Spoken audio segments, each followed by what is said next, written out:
Haha, we have one. Well, here, You want to use let's it? put. Well, let's see if this will work. Okay, good. Well, Good. the screw's not loose. I tried to tighten it. You know, There must be I some think other oh, there you go. dysfunction. You got Okay. it. You got it. Hopefully, if anyone's ever Don't watching touch this it. live stream now or in the future, this is good enough. We have tried, live streamers. Welcome, everybody. It's been a little while since we were here. I think we took off July and June. Could have. Who could know, really? That's fine. We're here now, and that is what matters. We're so glad to welcome you. I'd love to have everyone introduce yourself as we begin. Just go around the circle. You don't have to answer any funny prompt unless you want to, but you can just tell us who you are, and we'll just get to know each other. We'll start here. I'm Yapa Muhlbuam. There is religion. That's my sister. This one's dead, Carrie, but it's okay. We're going to share this one. It was on, and I think it died. But I think it's okay. We're okay. We have the one who works. We're going to do great. We're doing it. Thanks for checking on us. We will. We will. We'll be on our best behavior, kind of. Thanks, Gary. Thank you. All right, Yapa Muhlbuam is my sister. Here she is.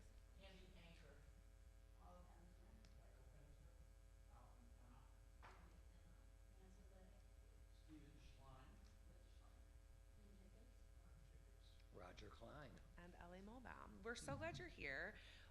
The way that this class was originally conceived of a year ago was to go through to be a Jew today, which many of you were a part of that journey. We made our way through as far into that book as we felt we wanted to go. And then we thought, well, we still want to talk about Jewish identity today. So we decided to do a second season of the same title, but with a different core text. Now, if as we go through our session tonight, you think to yourself, I hate this so much, I never want to read this book, you should tell us that, because nothing is set in stone yet. But we thought it would be interesting to read together Judaism is About Love by Shai Held. Rabbi Shai Held is a very interesting person. He was actually in Cleveland a month or two ago. He was the scholar in residence at BJ, and he did a little teaching for the Greater Cleveland Board of Rabbis. So I got to study with him, and he is a professional teacher of Torah, and he's very good at his job. It was very fun to learn with him. So before we actually dive into his text and to learn more about the book, I want to open it up just for a little kind of gut check. When you hear the word, well, really when you hear the title, Judaism is About Love, what does that raise up for you? Or how do you respond to the title of the book?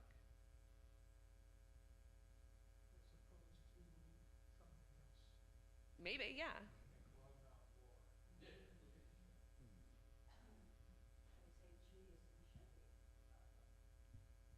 Yeah. It's also denying or raising a question about the image of God and the substance that some people consider Mm. angry. Mm. Yeah. One, is there space for love in that anger? Yeah. What else does it make you think of?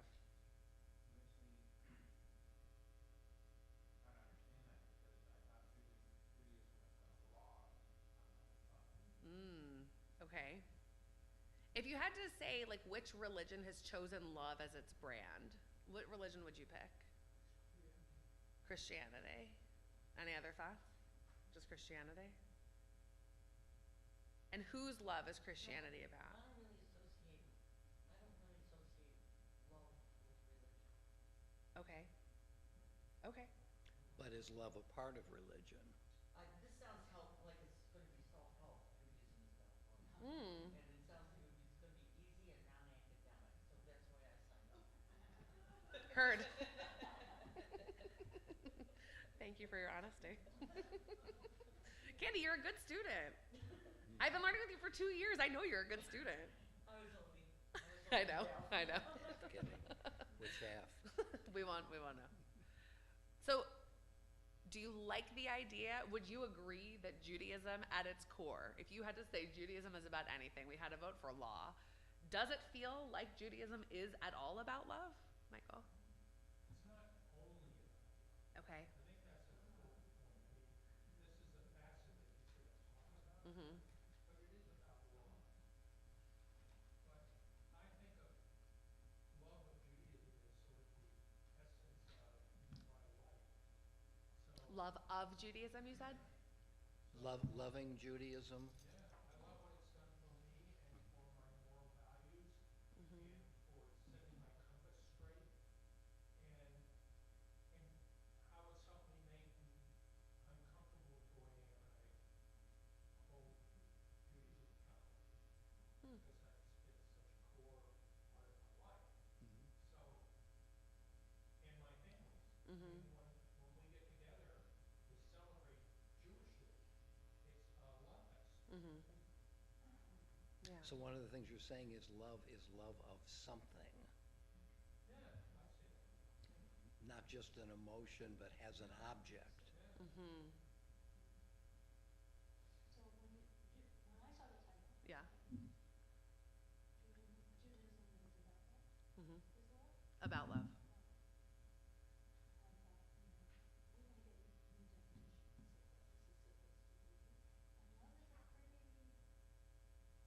pretty, not thoughtful, but pretty, our understanding of love, I never talk about working from emotion, Mhm. which is probably difficult.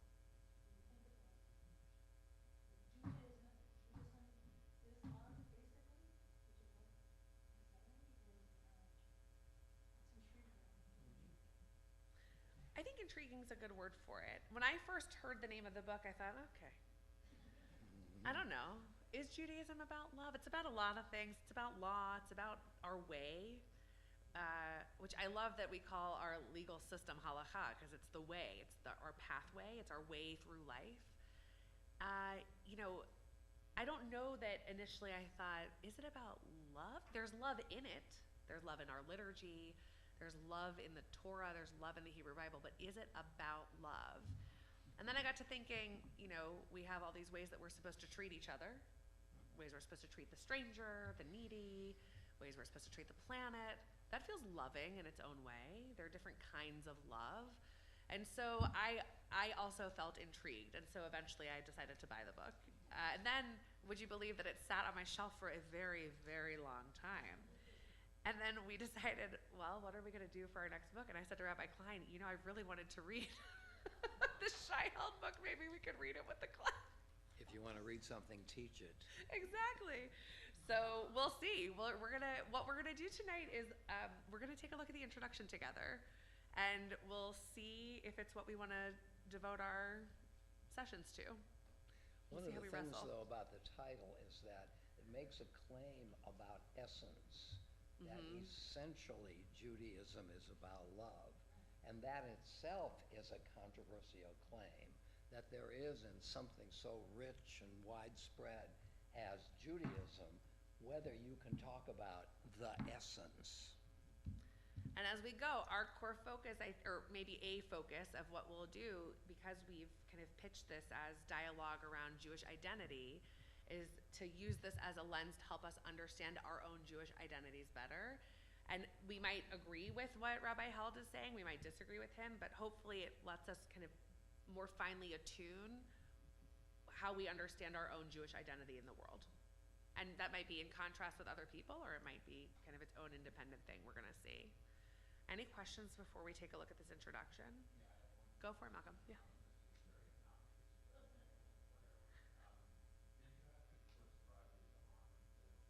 Yeah. Did I have to twist your arm? I've had a sore shoulder recently. That might have been my fault. No, not We played a little really. imaginary baseball today. Why It could do have been that. Why do you say that? Saturday morning with Rabbi Klein is more inclined to lean toward classical philosophy than it is toward this sort of book. He's already teaching classical philosophy once a week. By the way, in Maimonides' Mishnah Torah, which is a compilation, an organization of all Jewish law and ideas, in the first of the 14 books, the essence of Yesodei HaTorah, the foundations of Torah, he talks about 5 mitzvot. There is a God, there is none other. God is immaterial, incorporeal, love and fear. So right away at the foundation of his understanding of Judaism is both love and its complement. I was wondering how many minutes it would take to get to Maimonides, and I'm very impressed. I was I'm feeling thrilled. nervous that I hadn't. My gotten heart to is it. racing.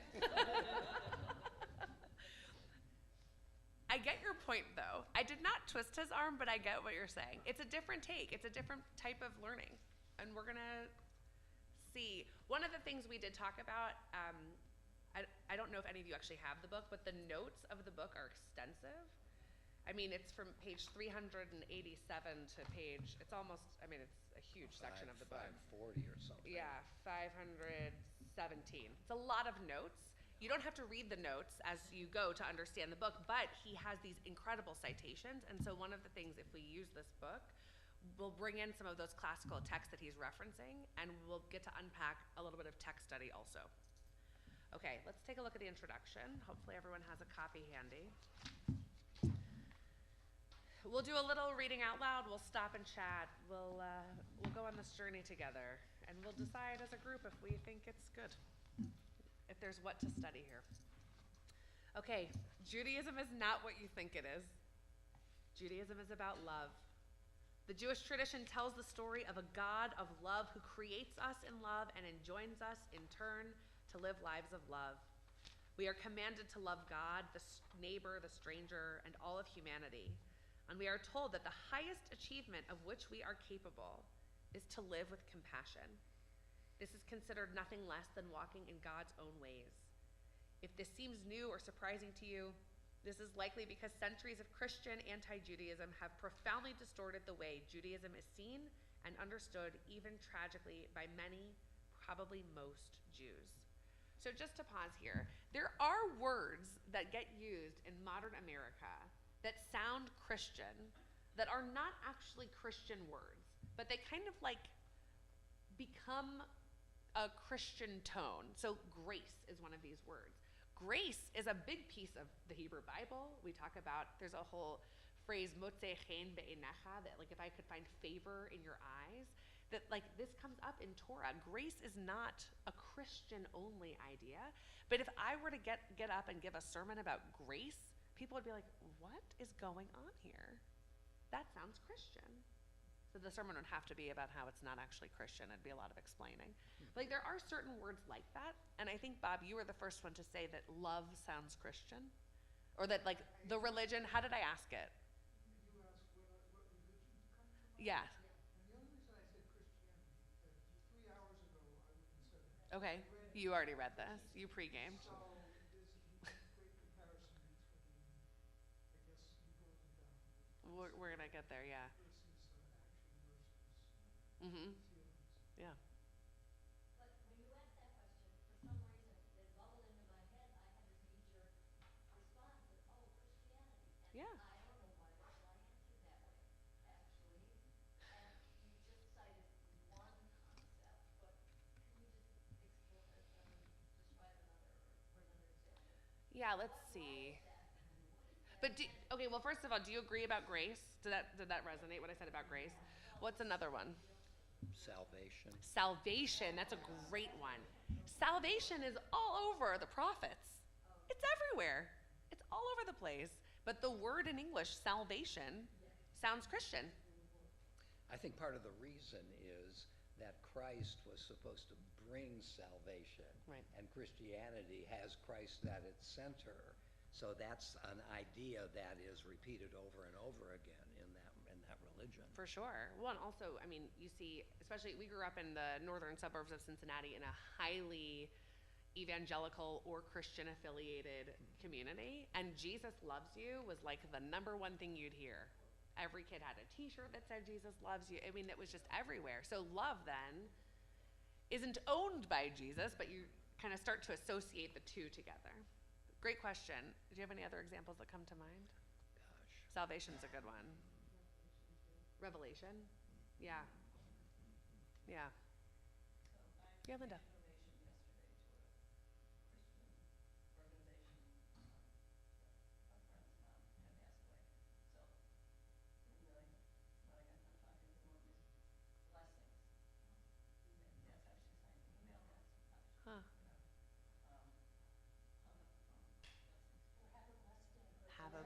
day. Yes, have a blessed day.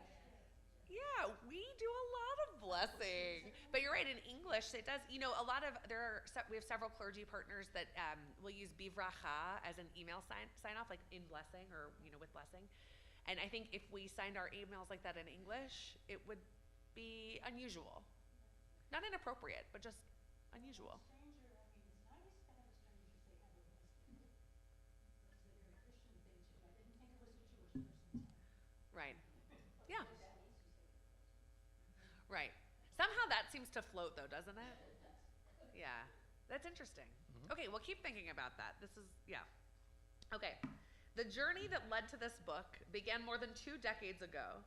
Speaking to a classroom full of senior students at one of America's major rabbinical seminaries, I remarked in passing that Judaism is built on the idea that God loves us and beckons us to love God back. Seemingly bewildered by what I'd said, one of the students declared, "I'm sorry, but that sounds like Christianity to me." I was perturbed, even somewhat distraught by how he'd responded, and I explained that I'd been thinking of Judaism's daily liturgy. In the twice daily recitation of the Shema, we first declare that God loves us, and then recite Deuteronomy's command, "You shall love the Lord your God with all your heart, with all your being, and with all your might." How, I wondered, could something so foundational to Judaism have come to seem so foreign that even an advanced rabbinical student could react in this way? I love that this is where his book starts. I love he's telling us why he wrote this book. And you can tell this moment, it's like sand in his teeth. You can tell he just keeps coming back to it. It's like, I can't believe this happened. I've got to figure out what to write. So he says, we've all heard it 1,000 times. Christianity is about love, we are told, but Judaism is about something else, like law or justice or whatever. In the past, such ideas were propagated by Christian thinkers who created a theological discourse about the supersession of a loveless Judaism by a loving Christianity. But strangely and tragically, many Jews, including many rabbis and teachers, have accepted and in some cases even embraced this legacy of Christian anti-Judaism. And so, generations of American Jewish children have been taught that Judaism is about something other than love. In a similar vein, we often hear that whereas Christianity cares about how you feel and what you believe, Judaism only cares about what you do. Judaism is a religion of action, we've been taught, not emotion. A religion of deeds, of rote rituals, not inwardness. Let me pause there. Does that resonate with what maybe not what you have experienced, but what you've heard or what you've experienced? This kind of binary, maybe a false binary between a religion of doing versus a religion of feeling? It reminds me of I think it's a Rabbi Lord Jonathan Sachs quote that says Judaism asks us, paraphrase, Judaism asks us to take a leap of action rather than a leap of faith. Uh-huh. It could be. Oh, here's the other word. Faith. Yeah. Yes. Faith. Yes, yes, yes. So I do think that there is this Maimonides idea, has something to say about that too, by the way. I do think there's this idea that Judaism is about action, which is something that I really like about Judaism. Mhm. It does feel actually distinct from Christianity. Maybe not, it's only about action, but like that action is kind of like a core to being Jewish. It's like an active thing to do. It's a verb. Interesting. But since the Enlightenment, where you had the elevation of reason and skepticism about inwardness, to say action is in a way to circumvent the issue of what do I believe, what do I feel, which is hard for us, and just get right down to what it is we should be about. So there is the cultural aspect of this as well. Maybe you said this already, isn't it a bit of a false dichotomy? Yes.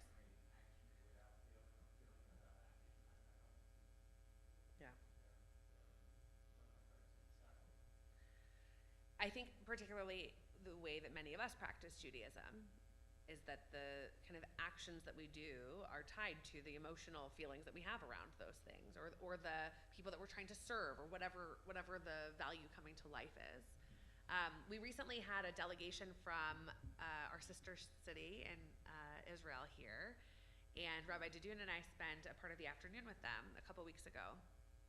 And they were asking, most of them had not encountered Reform Judaism in any sort of vibrant or significant way. They might have somebody in their life who'd been to a Reform synagogue, but many of them did not have a concept of what being a Reformed Jew meant. And it was very confusing because many of them around the table were secular, many of them were religious, some were visibly religious, meaning that they had kind of symbols through their garb that marked their religiosity in some way, heads covered in certain ways or, skirt lengths a certain way. But many of them were secular. And the idea for them, of course, Israelis aren't monolithic either, so they're not speaking for all Israelis, but the idea that there's something between secularism and halachic observance was very confusing. And the conservative movement makes more sense because the conservative movement is a halachically bound movement, as we talked about in our previous iteration with the Feldman book. But the Reform movement is not a halachically bound movement. Doesn't mean halacha is irrelevant, but it means that most Reform Jews are not making decisions based on Jewish law as the founding principle. Instead, many Reform Jews make a decision based on emotion, or based on their life experience, or based on the way that they understand their Jewish values, maybe informed by halacha, but not with halacha as the center. And it was very interesting to see the reactivity around the table. And one of the modern Orthodox women around the table was moved to tears, feeling bereft because she could not fathom how anyone could claim to be an authentic Jew without a relationship with halacha. Like, it was just not kind of melding in her mind. She just couldn't fathom it. And it was interesting to see the other folks around the table try and explain it to her, because things were starting to click for certain folks around the table. And it was kind of, I actually had this group in mind as this was happening, because it was such an interesting interplay between our own religious identities in the States being different from Jews in Israel. It's such a difference. And what they can take for granted is different than what we can take for granted. And they didn't understand why we would have members who only come on the high holidays, or who only have a membership because they want to be buried at Mayfield Cemetery, which is a very small portion of our community, but there are folks who... Secular Jews in Israel should have understood that. Everything's God's, right? And when people, but I go to the beach, Right. right? So, seems like the same, But just like affiliation is different. it's like osmosis. Right, right. Like, we're not out in the world speaking Hebrew as our first language. Our schools aren't run on the Jewish calendar. It's different. So anyway, that's just an aside, a little tangent for us here. So that's where I have the issue. Please. Is Judaism love? Okay. Can they love us? Can they, a lot of Jews, can they look at Reform Jews and still love us as Jews? Some of them can. I have a hopeful story for you. I just converted a woman who's a member of our community, who's a teacher at Fuchs Mizrahi. And one of her friends from school, who's an Orthodox Jew, came to the mikveh with her to celebrate. So she was there as a Reform rabbi and a Reform Beit Din, interviewed her friend and supervised her mikveh, and saw her conversion as authentic and legitimate. So yes. Isn't that good? That's so good. It was so good. It was lovely. And it was a non-issue. So yes, I do think there's room for it. I think we are really good at building walls in our heads that are sometimes taller than the walls in real life.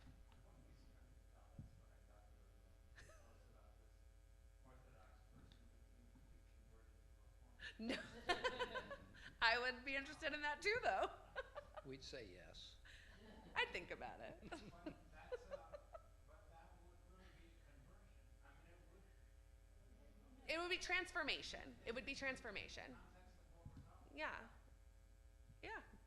In some ways. American Jewry has created many more of those walls where they don't like us, so we don't like them. They don't understand There is a us, lot so of we that. understand them, kind of thing. Yeah. Take it down to the people level, Mhm. I'm not saying, I want me not to dislike them because I think of it as the pejorative about me not being Jewish enough, not enough Jewish. Right. We've heard that. We work from, That's right, yeah. all along. We make that assumption because it's a And then well-founded we assumption. soften it, and then we put up the Right. thing, Mhm. and that's the idea. Yep. Yep. Michael. So, I hear that question and all I do is think of my family. Okay. I mean, my youngest sister lives up in the territories, Okay. which she calls Israel. Uh-huh. And, in a gated community, and all her kids but one Welcome, guys. are Orthodox. Right. We love each other. Of course. They come to my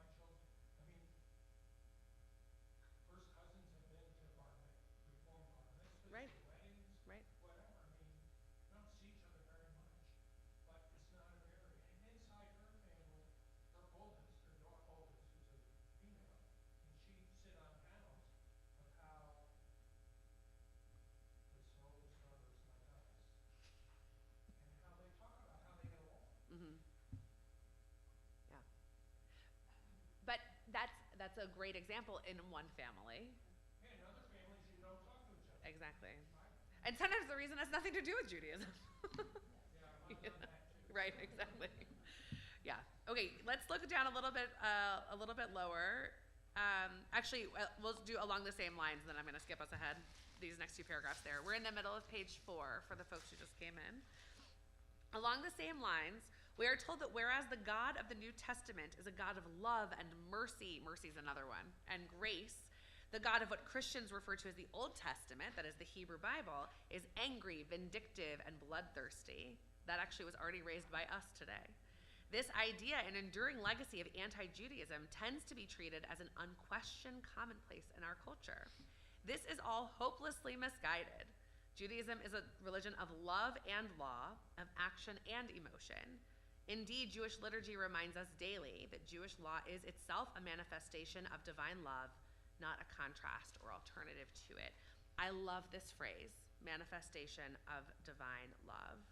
So basically, our mission in study and our mission in living Jewishly is to help bring that divine love to fruition. Go to the next page, the second full paragraph on page 5, where it says centuries of Christian. Do you see this? Centuries of Christian anti-Judaic polemics are not the only source of such distortions and misapprehensions. They are also part of a broader phenomenon in American Jewish life. Perhaps because of anxiety about assimilation, American Jews long ago began to define Judaism as whatever they thought Christianity was not.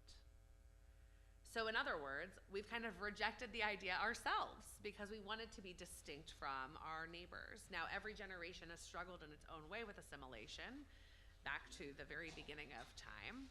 But the idea that we would say, Christians have taken the brand of love. We will go this other way and we'll just plow ever forward and we'll leave that behind. That actually, we can kind of see how that happens. We want to be distinct. We don't want to be exactly like our neighbors. And so if their thing's love, we'll be something else. We'll figure it out. We'll be law. We'll be a different mission. But of course, we don't really get rid of the love because we keep the liturgy and we keep all of the values. So somehow we just kind of lose the branding in a certain way. It's not our header. There's a lot there about chesed, which is very good, but we're going to skip it to move forward. Go to page 6 with me. There's a section here, choosing love. He says, the world is a complicated place, suffused with both beauty and barbarism. Isn't that true? Any given day can make us dance with joy and recoil in horror. We shudder at the depths of human depravity and marvel at the extent of human goodness. We see signs of moral progress in one corner and symptoms of decay in another. We encounter some who revel in killing innocents and others who risk life and limb to save perfect strangers. The dignity of one group is finally affirmed even as the humanity of another is brutally denied. One page of the newspapers bolsters our faith in humanity while the next all but destroys it. We as individuals are also excruciatingly complicated. We are capable of unbridled cruelty and dreadful selfishness, and also of great kindness and immense generosity. We are capable of trampling on the poor and ignoring the weak, and also of fighting for justice and siding with the oppressed. We are capable of reveling in our own prejudice and xenophobia, and also of welcoming the stranger. We are capable of murderous hate, and also of prodigious love. As the Scottish philosopher David Hume memorably puts it, we human beings have some particle of the dove kneaded into our frame, along with the elements of the wolf and the serpent. Which is just basically his way of saying that we contain multitudes. We are all of these things. And what rises to the surface requires our attentiveness and our attention. Are we actually all the time an embodiment of love and that divine manifestation of goodness? No, we're not. We're not. It's almost Elul, so we have to be really honest about this now because the high holidays are coming. You can't sit there and say, well, no, of course not. I think this kind of contradictory paradox is very interesting because it is a truth that we know of ourselves. We are kind of capable of all of these different things, but Judaism points us to choose the good in all of those, to be life-affirming, to choose love. Page 7. Under that little header there. It says love first in time and first in value. Jewish ethics champion an array of character traits and virtues. To take just a few examples, honesty and integrity, loyalty and faithfulness, and a passion for justice are all held up as ideals toward which to strive. But one virtue, I think, stands above all the rest: love. Judaism is about many things, but above all else, Judaism is about love. We're getting close to Maimonides, by the way. Why is love preeminent among Judaism's values? Isn't justice, say, just as important? Justice is undoubtedly essential to Jewish theology and ethics, but it is love that makes a concern with justice possible in the first place. None of us ever did anything, none of us ever could have done anything to earn the gifts of life and consciousness. The creation of the world and of human beings within it is an act of grace, something we did not earn, could not have earned. As Maimonides puts it, this reality as a whole, I mean that God has brought it into being, is grace. So here we go, we're going to stretch our understanding of grace. For Judaism, grace is closely entwined with love. God creates the world, we are taught, as an act of grace, benevolence, and love. As a modern sage puts it, God's whole involvement in creation and bringing into being was in order to do good for creatures. But God doesn't just want to bestow benevolence. Judaism's startling claim is that God wants to love and be loved. God wants relationships, and for that, God has to create a world that is other than God and human beings within it who are also other than God. Okay, let's pause there for a second. That was a lot. So the idea here, he's got Maimonides, and actually Soloveitchik is note 8 there. So the idea that God, in an act of grace and love, creates something other than God's self to be in relationship with, so that there can be even more love. Does that align with your idea of creation or your understanding of how we got here today? It's certainly not the Bible's view. It's certainly not the Bible's view. But that's okay. You know, I read a little bit into this. I think what I was getting about all of this is very intriguing, and in fact, I find Yeah. it very, I came away with this feeling that the interpretation of the Bible, the Talmud, the Mishnah, everything else that's come, this has all been a dialogue about where love sits and how we define it. It's not the Bible, okay? It's not the Bible in the way we would just read it. So that's what I found intriguing about this, was all the commentary, Mm-hmm. brings us to the point of looking at love as what he's proposing to do. So this is all about love. So I was intrigued about the idea of the study and the translation and that you just read. Mm-hmm. Okay, you were reading a commentary Mm-hmm. on what the statement meant. Actually, it's a commentary on a commentary. Commentary on the commentary, as is everything, right? Exactly. So, I find this learning that also intriguing. Agreed. You find it what? Intriguing. And intriguing. Excuse me. And thus all those notes. Right. Right. But you don't have to read all the notes. No, you don't. Read this. No, not at all. I think one interesting thing about what we've just read is that this is stipulated. It's just asserted. So the question is, what is going to back up, give a foundation to these assertions? Mhm. Because I can assert something else. Sure. So to this degree, it's personal to him in Mhm. the sense that he has selectively used passages and Mhm. interpretation. Right. But we Right. hope that the book, in a way, will put some flesh on those bones. Mm-hmm. That's right. Malcolm, I saw your hand. Then I'm coming to you, Michael. Also, someone, I guess, at least at this point, the word love in American usage is used so widely and quickly and applies to so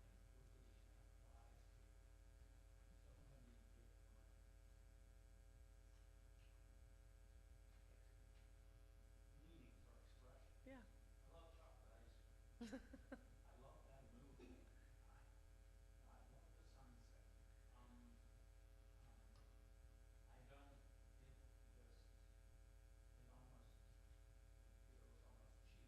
to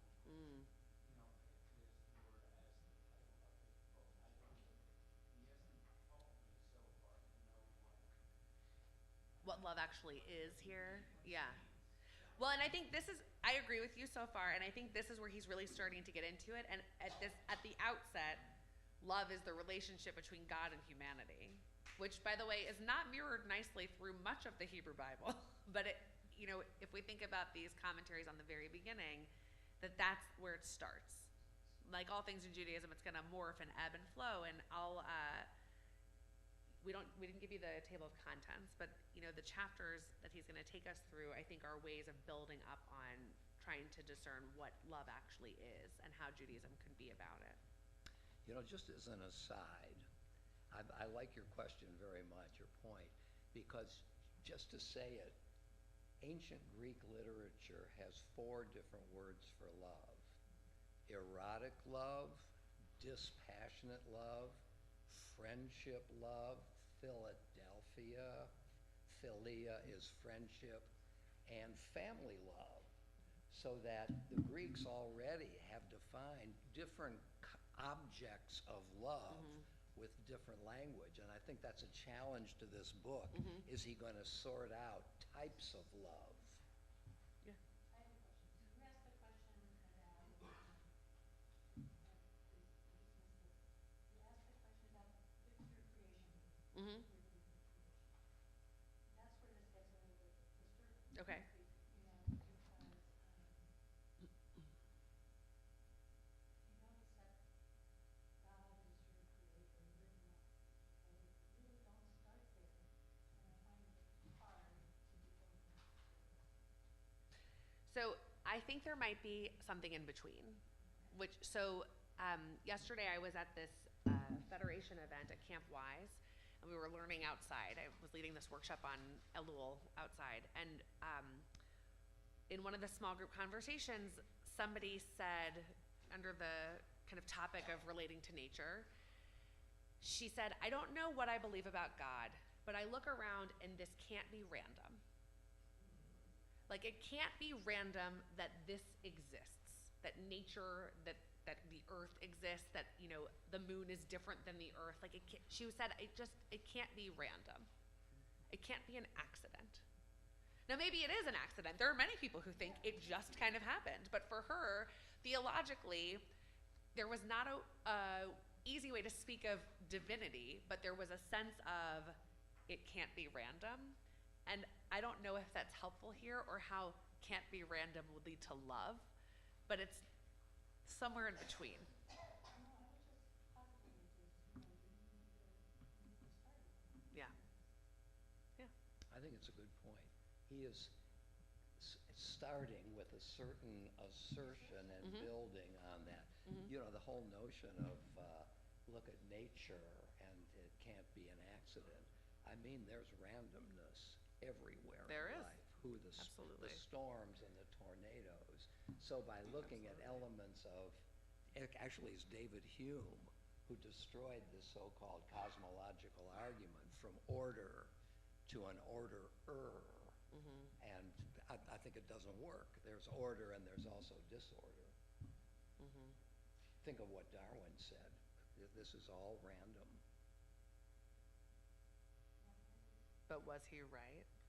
Well, that's true, but at least it's a challenge I know. to the. Michael. First, when we saw the fjords of Norway, Paula's first comment was, "This is different." Mm. Meaning, the same can't be random. And I look at the creation story, and it seems to me that if we're created in God's image, and our job is to finish the work, you can't do that without love. Or why would you do it? So, okay, I'm with you. However, what if you are a truly observant, halakhically bound Jew who is simply following the rules? Is there love there? Is that love? Sometimes, So here's the thing. If we think about theology in all of its various ways that it's manifest in Judaism and the broader Jewish adjacent community, is the relationship to mitzvot enough to be a manifestation of love for others, for God, for Judaism, like where's the love there? So that's an interesting question. First of all, I tried to answer for halakha Jews, and that's inappropriate, I think. Well, right. Understand halakha Jews, so I'm not sure how to answer that question. That's fine. I can answer for me. Yeah. I can answer for my reform experience throughout my life.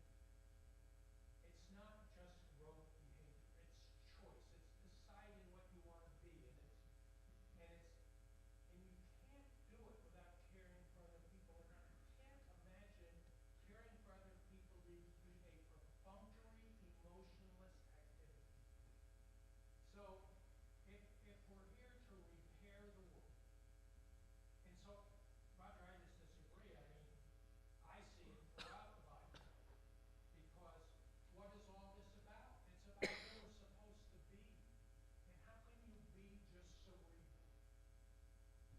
And, my whole attachment to ritual is that it reinforces and reminds me a couple of things. One, who my ancestors were, where I came from. Two, what the commandments were. And three, who I am today. Right? And who I am today, and I'm not always caring, I can be an SOB, and I have been in my life. It's not on the radar, it really happens. And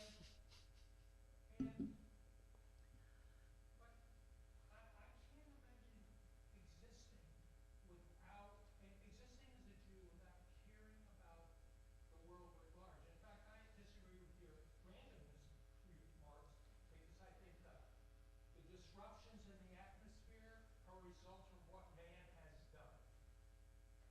And mostly it was men. And so I think that's the proper term. I mean, why do we have the summers that we have now? It's about global warming, and who did that? Now, if you have the possibility for finishing the work, you have the possibility for destroying the work. And you can't have one without the other. Okay? So the question is, where are we supposed to go, and then what do we do with what's inside us? So I'm fully on board here, and it resonates with me greatly. Next time we're gonna see Michael in his Judaism is about love T-shirt. He's all in. I like it. I think. Look, I see where you're coming from, and I can feel how resonant it is with you. Like this seems like it's very powerful. Yafa and then Beth. One thing that I've been thinking of since this started is that if you ask me, like, what is Judaism about? Judaism is about blank. I would say community and peoplehood. Okay. And I think that community and peoplehood are about love, but they're about like an unconditional love, like a love that is a non-optional love, perhaps. And You would have liked the last chapter we read from Noah Feldman, Would I? actually. Yeah. Yeah. And so I don't know. So I've been thinking about like community this whole time, and I feel like applying love to community is very easy for me because I love my community, and because the places I have felt most Jewish have been in relation to others. But I think that one of our ways of practicing this like distancing from Christianity has been also distancing from a clear vision of divinity in Judaism. Like I think that we as Jews have a lot of freedom for how we imagine a divine figure, especially because we don't have a picture of one hanging in every space. Like there's a lot of like personal imaging that goes through it. So I don't know, I feel like the love bit to me is much easier to ascribe to community or practice with a group of people than it is to a figure that is amorphous in such an important way, like intentionally amorphous and also like very complicatedly amorphous. So I've just been thinking a lot about like, it does, like, I think Judaism is about love, I can get behind. God is about love, I struggle with more. Okay. You So, have, okay. you have a more horizontal view of love on the communal rather than vertical. Let's put it that way. Yeah, I like that, and I think I like have been engaged. Maybe God is about love, and also it's not always the love I want. Like when I think about Yeah. the Old Testament God, I think the argument that God is loving is true. I think that like God is also scary because God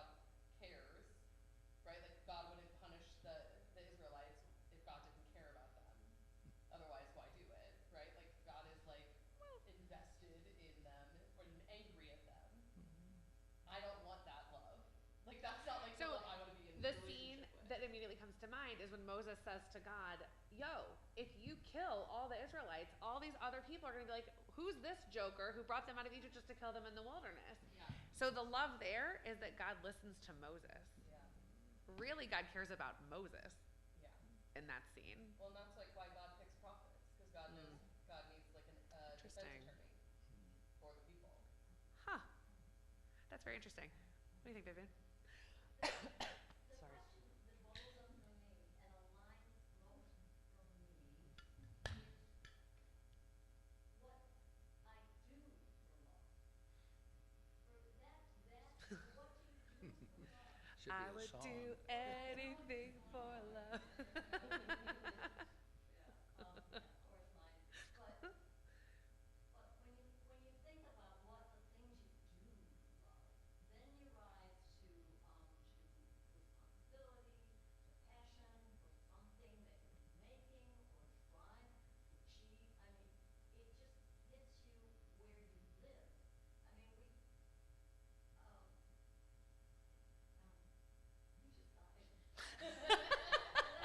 All the time. Comment?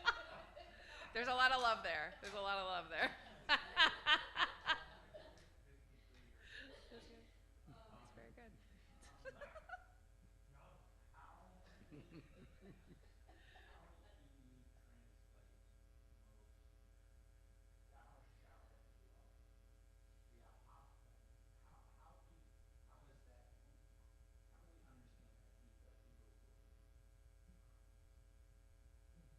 Do you want to jump to yours? Well, yeah.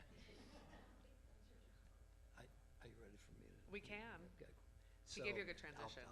yeah. Yeah. So, if you look at that passage, love is all about action.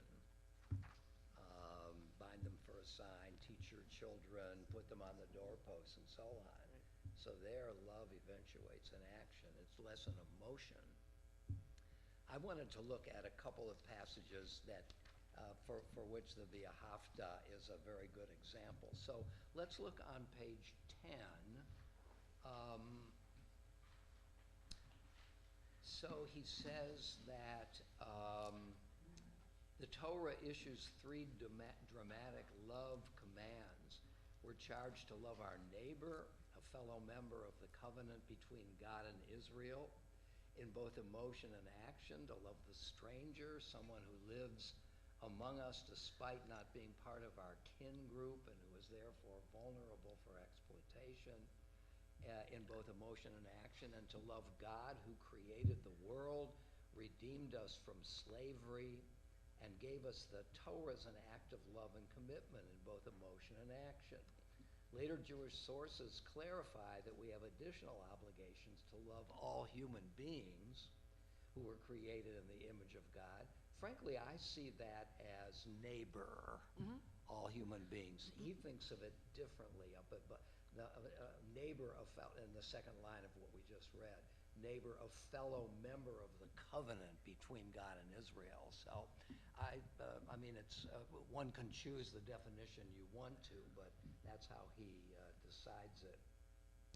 And then he goes on to say, rabbinic tradition adds the challenge to walk in God's ways, to respond to other people's suffering with both compassionate feeling and compassionate action, which is interesting. To love also is to want to walk in God's ways. And then at the bottom of that page, these 5 obligations, all of which involve an integration of emotion and action to various degrees, are so salient and central to Jewish life that in my view they form the very heart of the Jewish religion. Everything else grows out of and revolves around them. That is a very, very big, that's an essence of Judaism claim. On the next page, Jewish thinkers seek to bolster the intuition that how we give to others matters as much and sometimes more than what we give them. As the Talmudic sage Rabbi Elazar declares, the reward for charity depends entirely upon the extent of the kindness in it. So now he's talking about outward and inward. the action, and inwardness. In the same vein, a modern rabbinic figure writes that the essence of acts of chesed is the heart that is put into the deed. Judaism is about what you do, why you do it, and how you do it. Jewish ethics asks for deeds of love done from love. And now in the next paragraph, he juxtaposes with 3 different examples 2 ways of doing it, which I'm going to label A and B. A similar logic applies to the ritual realm.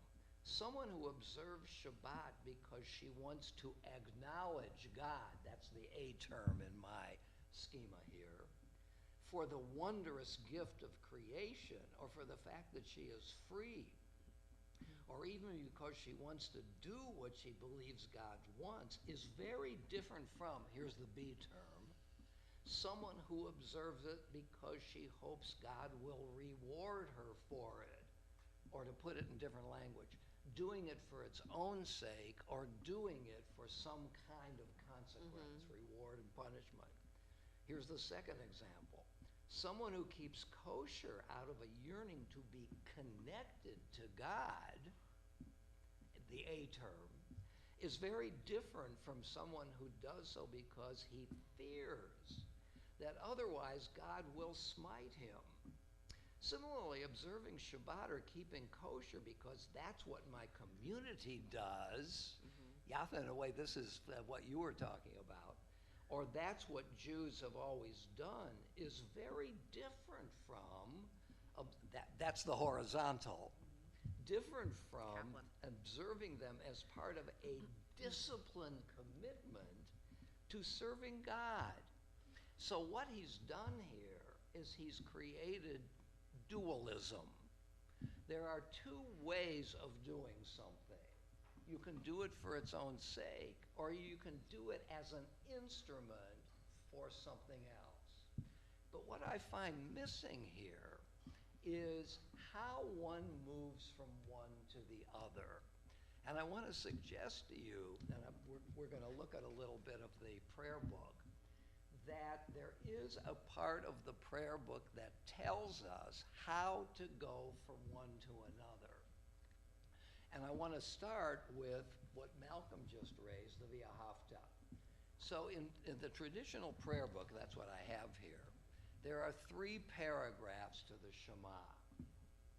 What Reform Judaism has done is it has eliminated altogether paragraph 2 and just truncated paragraph 3.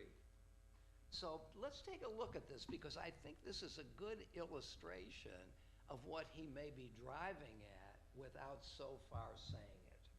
So let me read the first paragraph of the Shema. You shall love the Lord your God with all your heart, with all your soul, and with all your might. And these words which I command you today shall be in your heart. You shall teach them diligently to your children. Speak of them when you're sitting at home, when you go on a journey, when you lie down, when you rise up. You shall bind them for a sign on your hand and be for frontlets between your eyes. You shall inscribe them on the doorposts of your house and on your gates. Now, in my reading of the previous paragraph, A terms and B terms, this paragraph of the Shema, what does it feature, an A term or a B term? An A term. Do it for its own sake. There's no mention here whatsoever of rewards or punishments for observance or non-observance. So what Held is saying is, this is the ideal. The A term, doing it out of love, is prior to doing it for the sake of, let's say, reward. And that's the first paragraph of the Shema. But I now want to read the second paragraph of the Shema, which Reform Judaism eliminated. And if you will carefully obey my commands, which I give you today, to love the Lord your God, to serve him with all your heart and all your soul, an echo of paragraph 1, I will give rain for your land in the right season, the autumn rain and the spring rains, that you may gather in your grain, your wine, and your oil. And I will produce grass in your fields for your cattle, and you will eat and be satisfied. Beware lest your heart be deceived and you turn and serve other gods and worship them. For the Lord's anger will blaze against you, and he will shut up the skies so that there will be no rain. Paragraph 2, the A term or the B term. Okay, so this is the B term. It has the language of love, but now love is an instrument for getting something or preventing something bad to happen. And we might ask the question, why paragraph 2? Before we get there, I want to read paragraph 3. These are all from the Torah, the first 2 from Deuteronomy and the third from the book of Numbers. The Lord spoke to Moses, saying, "Speak to the Israelites and tell them to make for themselves fringes, tzitzit, on the corners of their garments throughout the generation, and to put on the fringe on each corner a blue thread. You shall have it as a fringe," and so on. Here's my reading of this paragraph. This is about ritual, so that the logic of the 3 paragraphs of the Shema is, do it for its own sake, do it for the sake of something else, ritual. And I want to suggest to you that there are 2 ways of reading these 3 paragraphs, 1 through 3 or 3 through 1. 1 through 3 is the order of value. For its own sake, instrumentally, ritual. But the order of the pedagogy is 3, 2, 1. First, start with ritual and get it on people's bodies and in their hearts and in their minds. Then tell them, if you follow the commandments, I'm going to give you a reward.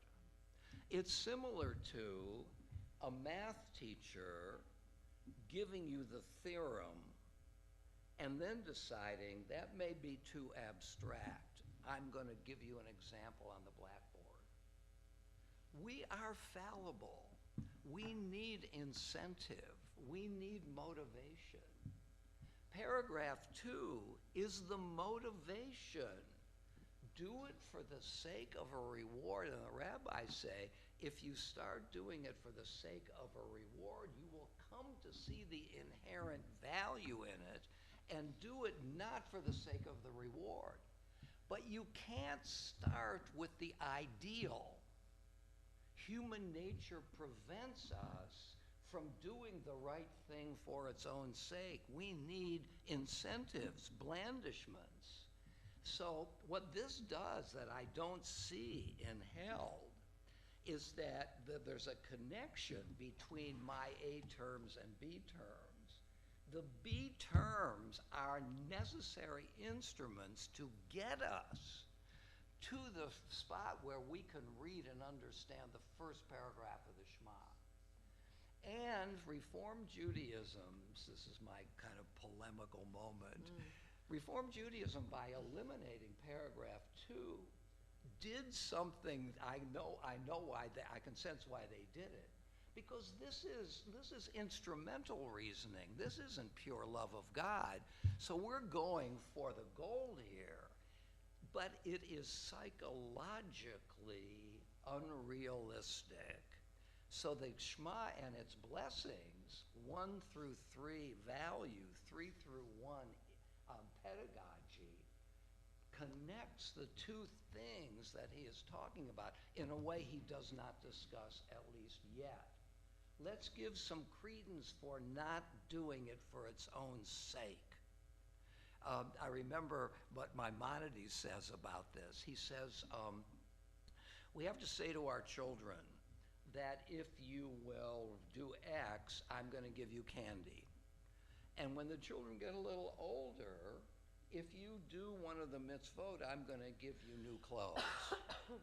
And when they get older still and become ordained as rabbis, if you will engage in the rigor of becoming a rabbi, we will honor you.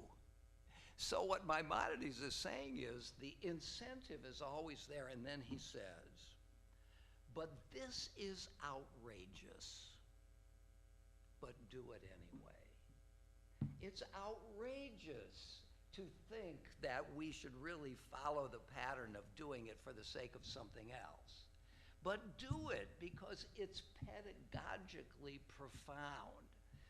I remember once, many years ago, my kids were little, and we always studied Torah around the Shabbat lunch table. And I said to one of the kids once they had them go, if you stay, I'm going to raise your allowance. To which my other daughter said, Dad, that's outrageous. And I said, a good Maimonidean here. Very good. But do Runs it in the anyway. family. In other words, hooray for blandishments, because it can lead to an understanding of the thing itself. And I'm not sure that Held gets there. So, first of all, thank you. Incredibly helpful. And it reminds me that I haven't always been where I am. And it's going through those 3 steps that got me to where I am. Except I forgot that. And that reminded me. Yeah, the austere goal is very hard for us to achieve just because somebody says do it. That's how we raised our children. You know? It's the value of ritual, the value of repetition. We kept a kosher home, however we defined it. And my son used to come home, say, oh, I had bacon at David Arnold's house. And he'd think that was funny. I said, oh, that's your choice. But in this house, Mm. this is what we do. Guess who has a kosher house? Yeah. Mhm. Yeah.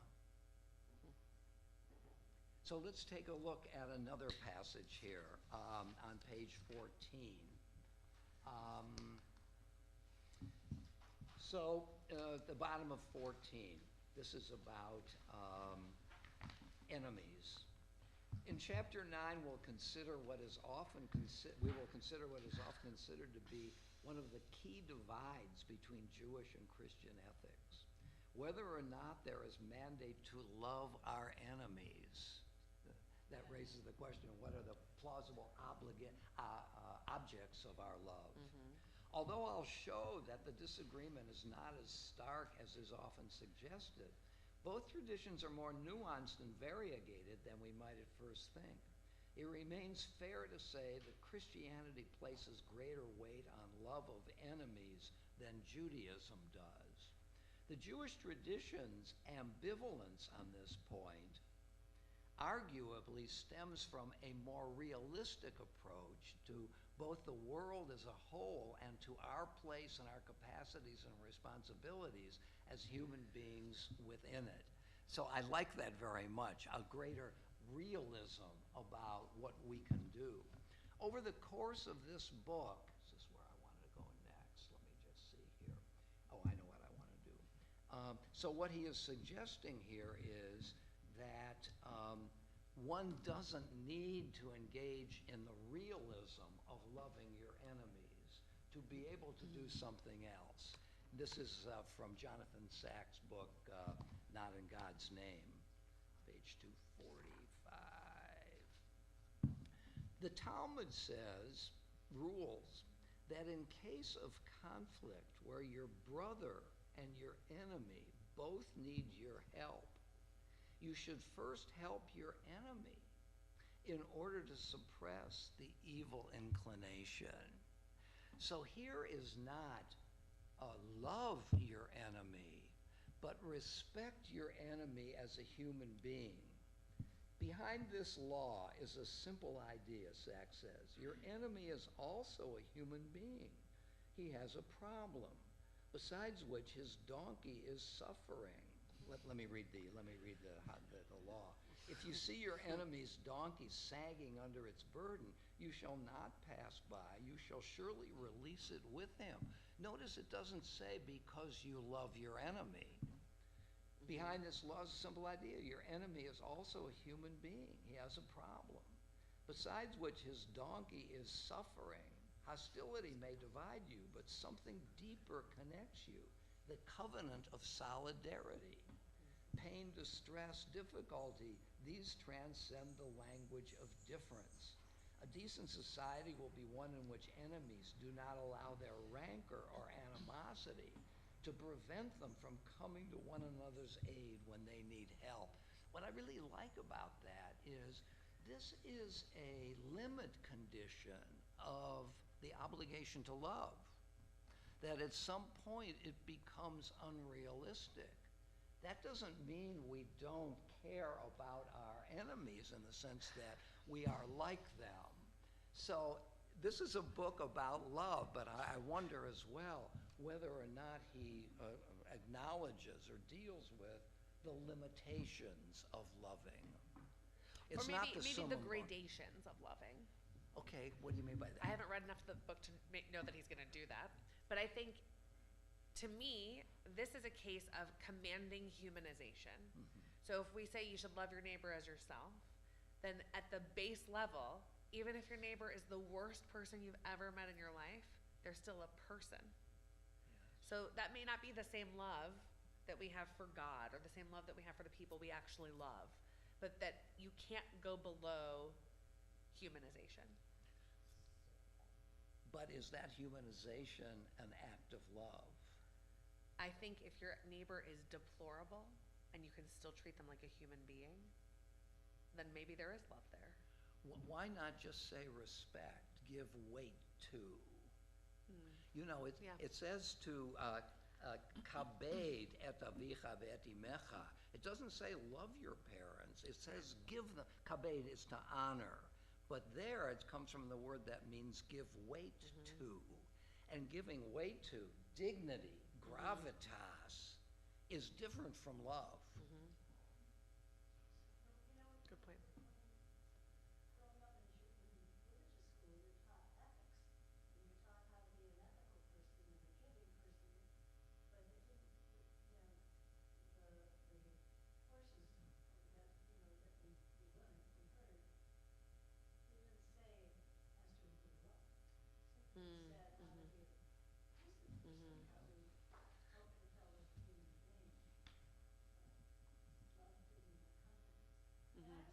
difference between Christianity and Judaism, in my head. We are civically oriented, we want to do good, we want to help our neighbor and do well for them and by them.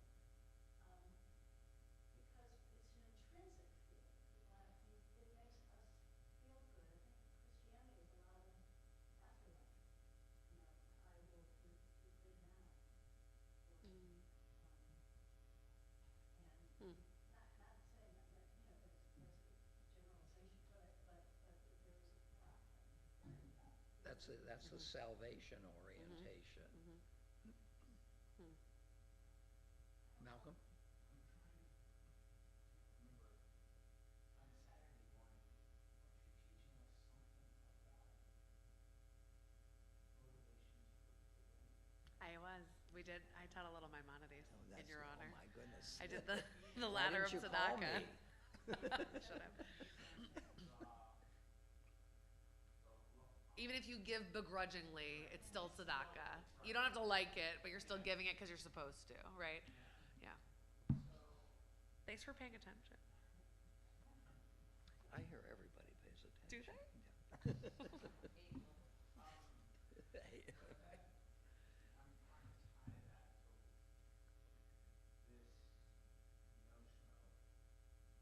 of loving your enemy. So even I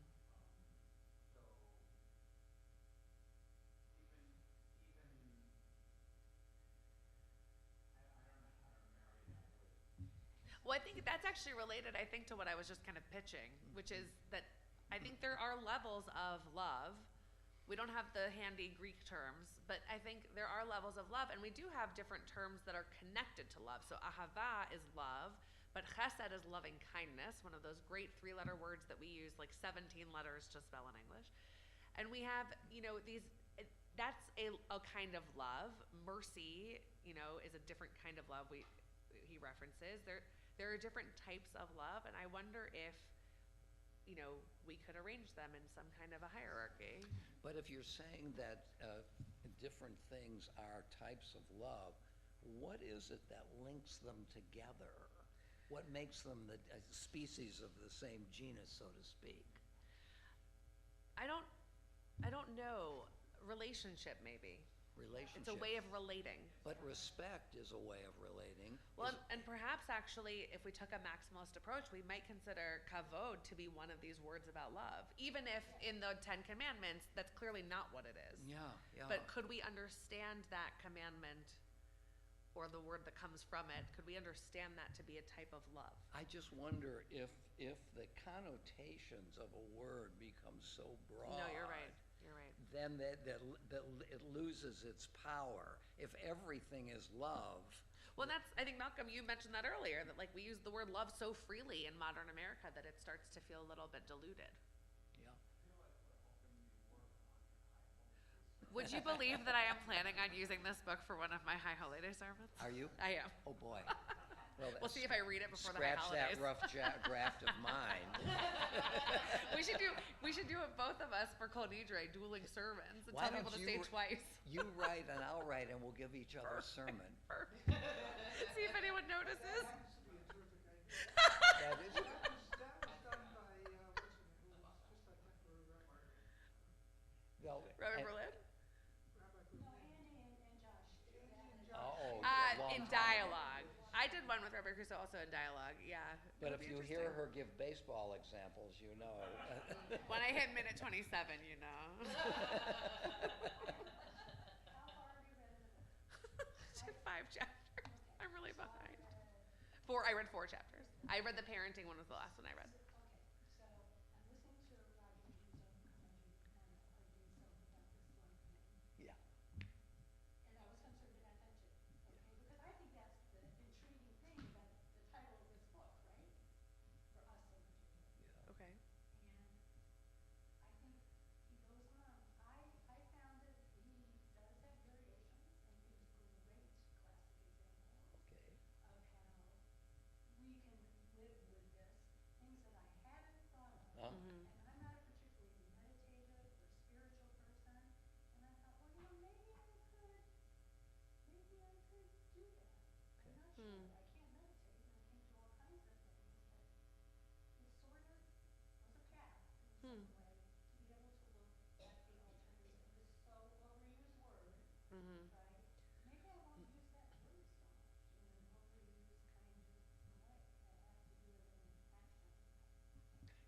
You wonder why the parents' commandment is not love your parents, but to give them weight.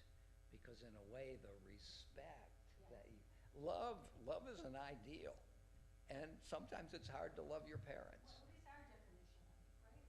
Yeah. We don't love our, I mean, that's realistic. But respect creates the family as a social unit, how to become a citizen through your family. That's what Maimonides says, the family is the first part of the city. So the question is where you want to explore that. Yeah, what the limits are so that we really can get hold of what love is.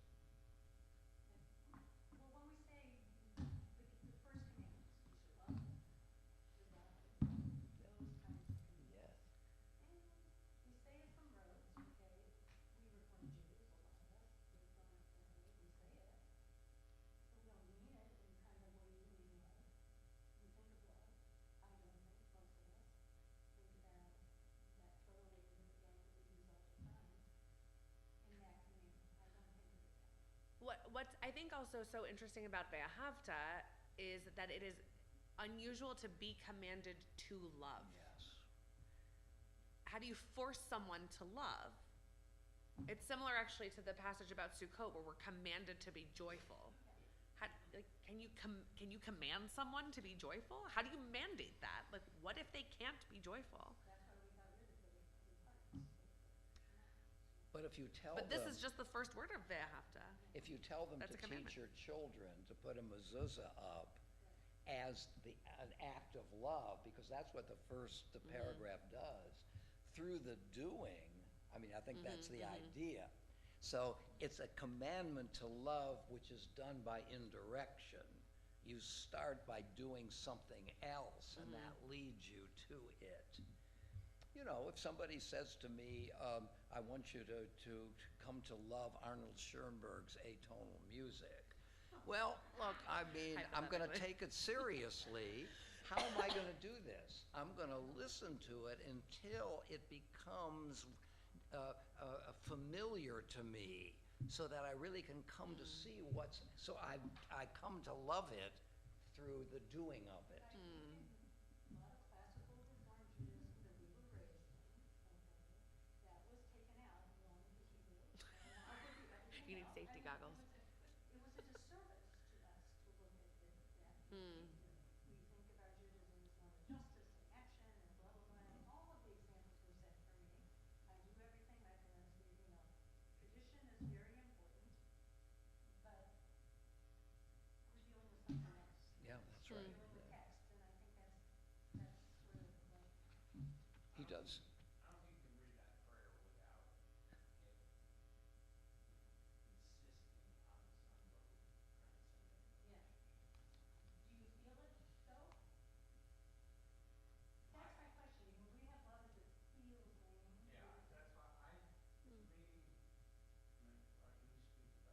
horizontal versus Yeah. vertical. And I think this prayer speaks to a transcendent relationship. The first Yes, paragraph it's is a mine. vertical relationship, and it is unlike any other relationship I can have. And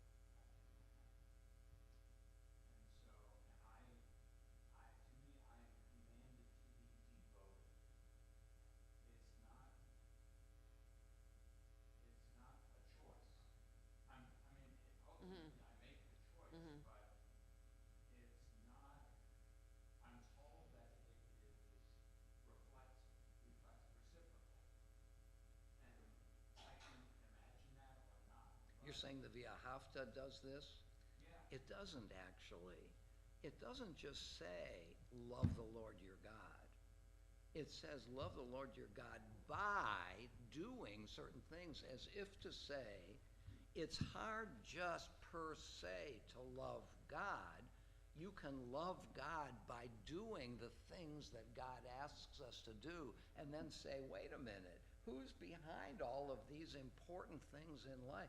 It's like our parents, you know. They will tell, if we find by doing the things they ask us to do, that we respect the ones who have asked us to do it, there's a reciprocity between love and the doing, which love leads to doing, but the doing leads back to love.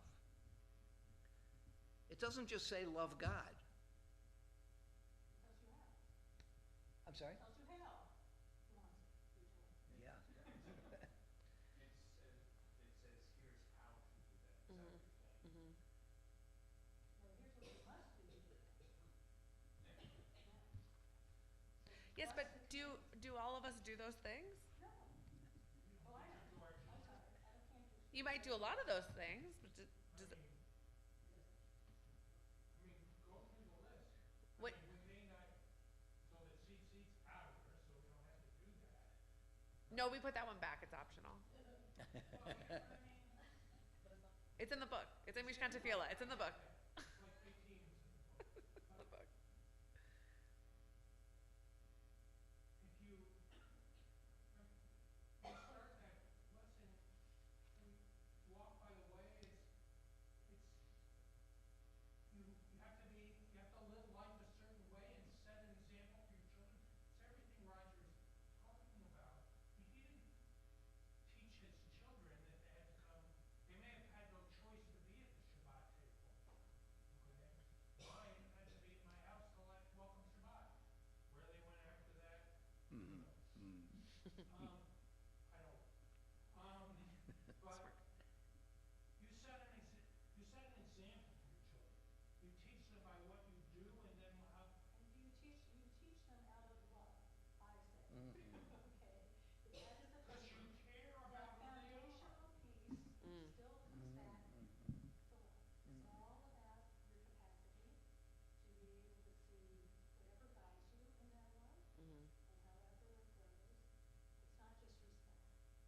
It's not just respect. It's not just respect.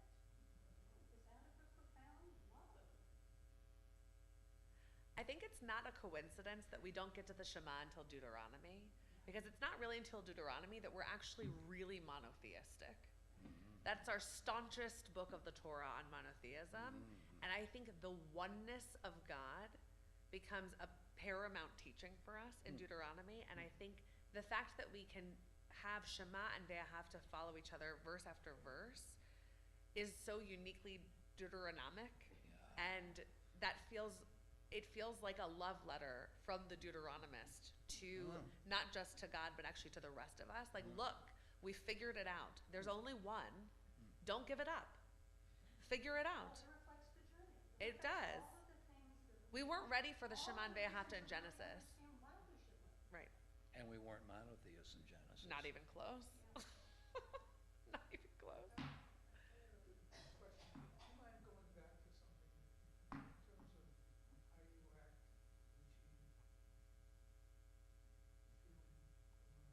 You mentioned that, what you read, that acting out of the fear of God. Mm-hmm. Where does that fit into this conversation? Because I'm asking this personally as Mhm. well. Because that's the way I was brought up, and I've always felt funny about it.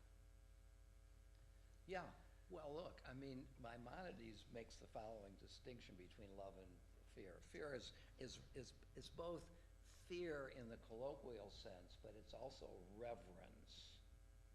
So Maimonides says acts of love are acts of moving toward your beloved, whereas acts of fear are acts of moving away from your beloved. In other words, love means wanting to move closer. Reverence means recognizing the distance. So respect our parents, respect our teachers, because we're not in their shoes. So I think that this dualism between love and fear is, let's recognize that there's a difference. There are differences of stature. Maimonides uses 3 examples: human beings and God, parents and children, teachers and students, and they're all parallel. But in a certain way, I can't learn from them unless I first am willing to say, I'm going to step back because I'm not on their level. You know, Noah in the Bible loses the opportunity to teach his children when they see him drunk, because that obliterates the distinction between that parent and his children. So I can't learn unless I attribute something different from me in the one who teaches me. But that can lead to acts of love, because if I am guided by somebody to whom I express respect, I'm likely to learn what is wonderful to learn and move toward love. So I think in a way they're reciprocal. One could even say that respect precedes love. The recognition that there are these status differences. Yeah. So, other thoughts?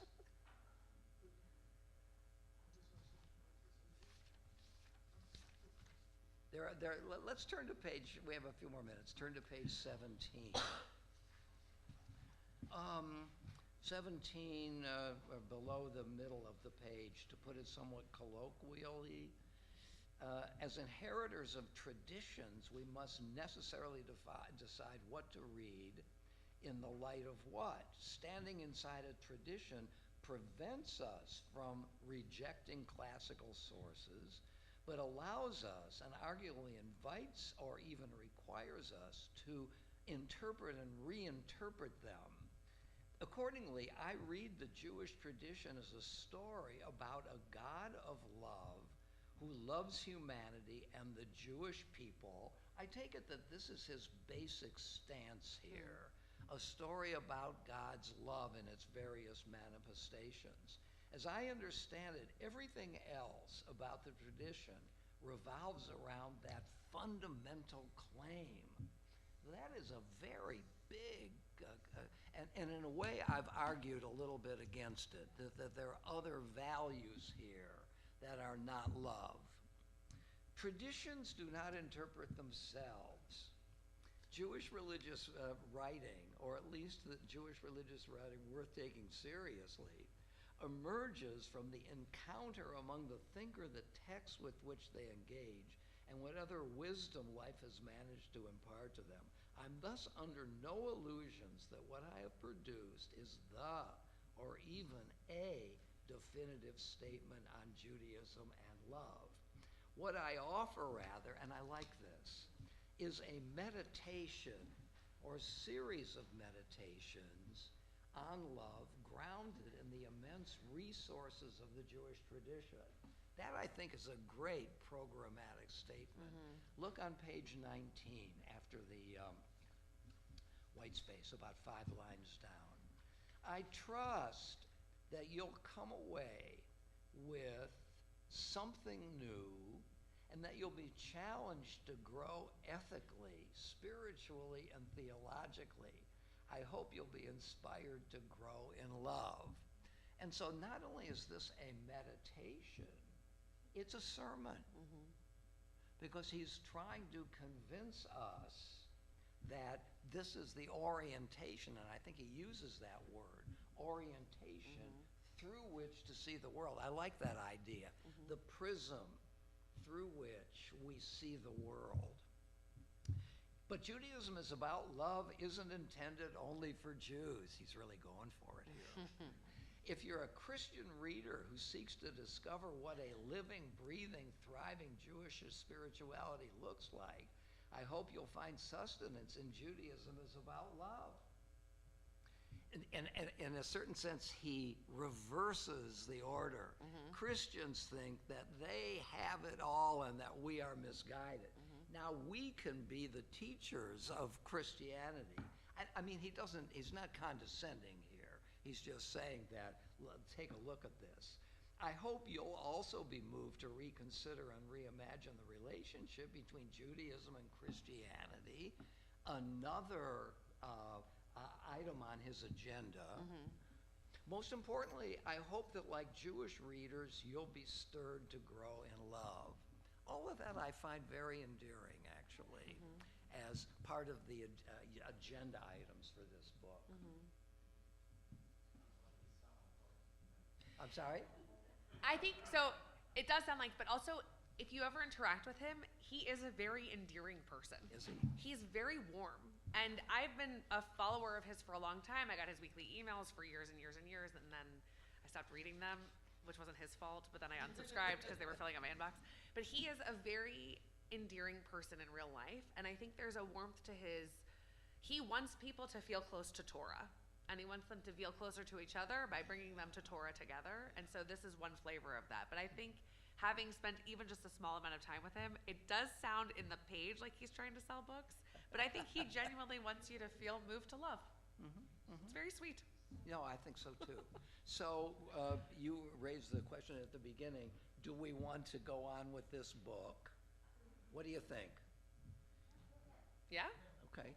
So I think it's important for those who want to do it to purchase the Get book. the book.